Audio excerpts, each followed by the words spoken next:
Lagi dan lagi, nama Eka Afriana muncul dalam pusaran kontroversi dunia pendidikan. Dunia pendidikan di Bandar Lampung tampaknya belum benar-benar keluar dari bayang-bayang kontroversi. Lagi dan lagi, nama Eka Afriana kembali menjadi sorotan setelah sebelumnya mencuat polemik SMA Yayasan Siger Prakarsa Bunda yang kini menjadi objek penyelidikan tim bidder di Treskrim Sus Polda Lampung dan disebut akan memasuki tahap penyidikan. Kini muncul lagi laporan baru yang menyeret dunia pendidikan ke dalam pusaran dugaan praktik pengondisian belanja sekolah. Jika sebelumnya publik dibuat bertanya-tanya mengenai dugaan konflik kepentingan terkait aliran anggaran daerah, kini pertanyaan yang lebih besar kembali mengemuka. Ada apa sebenarnya di balik pengelolaan sektor pendidikan di bawah kepemimpinan Eka Afriana? Kasus SMA Yayasan Siger Prakarsa Bunda telah menjadi perhatian publik. Yayasan tersebut dilaporkan kepada Kejaksaan Tinggi Lampung terkait dugaan penggunaan APBD Pemkot Bandar Lampung tahun 2025 yang diduga menguntungkan lembaga pendidikan privat. Nama Wali Kota Bandar Lampung Eva Dwiana dan Kadisdikbud Bandar Lampung Eka Afriana disebut dalam berbagai laporan yang beredar.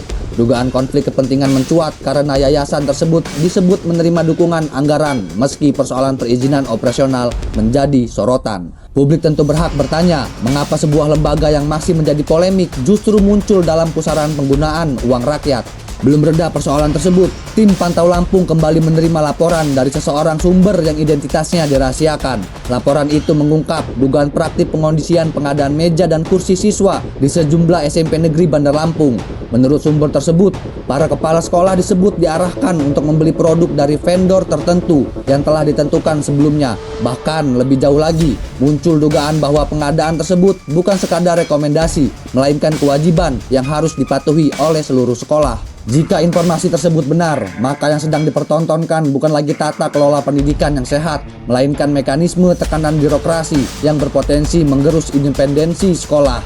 Sumber menyebut, kepala sekolah yang tidak mengikuti arahan terancam dimutasi ke sekolah yang lebih kecil, sementara kepala sekolah berstatus pelaksana tugas disebut beresiko kehilangan jabatan. Dalam kondisi seperti itu, sulit membayangkan adanya kebebasan kepala sekolah untuk menentukan kebutuhan sekolahnya sendiri. Dana pendidikan yang seharusnya digunakan berdasarkan kebutuhan real peserta didik justru berpotensi berubah menjadi instrumen kepatuhan terhadap kepentingan tertentu. Nama Eka Afriana kembali disebut dalam laporan bersama seorang vendor berinisial NN.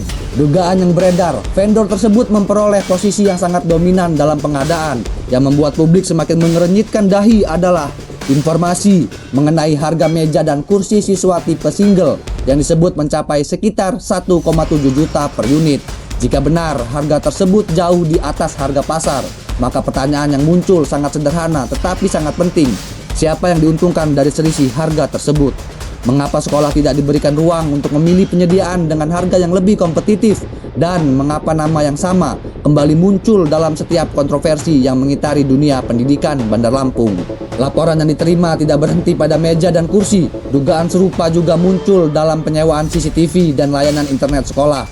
Sumber mempertanyakan pola langganan yang disebut seragam di berbagai SMP negeri. Padahal secara logika pengelolaan aset, CCTV lazimnya dibeli dan menjadi milik sekolah, bukan terus-menerus disewa tanpa batas yang jelas. Jika benar terdapat pola yang sama di banyak sekolah dengan vendor-vendor tertentu, maka publik layak mempertanyakan apakah keputusan tersebut benar-benar didasarkan pada kebutuhan sekolah atau justru diarahkan melalui mekanisme tertentu yang tidak diketahui publik.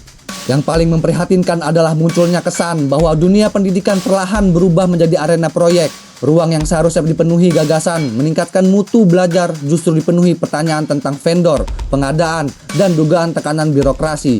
Ketika nama Eka Afriana terus muncul dalam berbagai laporan dan kontroversi, sementara klarifikasi yang ditunggu publik tidak kunjung menjawab seluruh tanda tanya yang ada, maka wajar jika spekulasi semakin berkembang.